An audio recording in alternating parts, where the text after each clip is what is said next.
নতুন যে খতিয়ান হচ্ছে যেমন এখন এগুলা হাজার পদ্ধতিতে হইতেছে।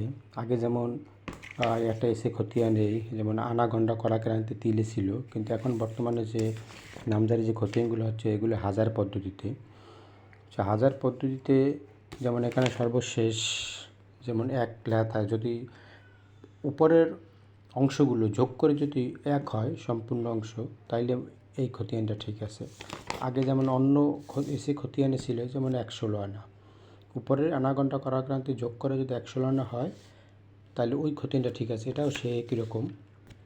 এখানে একটা খতিয়ানে ভাই বোনের একটা খতিয়ান, তারা এসে খতিয়ান থেকে তাদের নাম জারি করছে। তো এখানে আমরা এই অংশটা কিভাবে বের করে সেটা আমরা দেখব।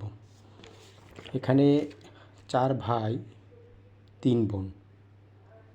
তো ইসলামী শরিয়া মোতাবেক বোনেরা যা পাবে ভাইরা তার ডাবল পাবে। এখানে 4 ভাই 3 বোন, তাহলে 4 ভাই, তাহলে ভাইরা ডাবল পাবে, 4 4 8 আর বোন 3, তাহলে 11। এখন আমরা এই অংশটা কীভাবে বের হয়, অংশটা হইল 1কে 11 দিয়ে ভাগ করব। এটা হইল পাবে 1 বোনেরা, 1 ভাগ হইল 11। এখানে হয়তো যেমন 0.09091, এই যে প্রত্যেক বোনেরা পাইছে, 3 বোন পাইছে 0.9091, ভাইরা পাইবে তার ডাবল।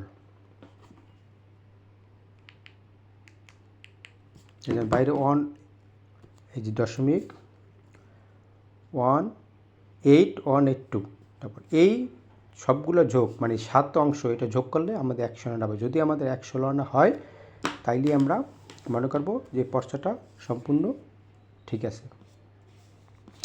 এরপরে এখানে যেমন এই অংশ, এটা এই নামজারিটা কোথা থেকে আসলো সেখানে এখানে যেমন লেখা আছে আগত খতিয়ান 18, 24, 30, 9।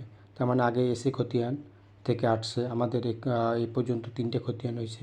একটা হলো সিএস, আরএস, এসে খতিয়ান থেকে এটা আসছে। এখানে দলিল থেকে না, যদি দলিল থেকে আসতো তাহলে এখানে লেখা থাকতো। এভাবেই আমরা একটা খতিয়ানের হাজার পদ্ধতিকে আমরা এভাবে হিসাব করে বের করতে পারি।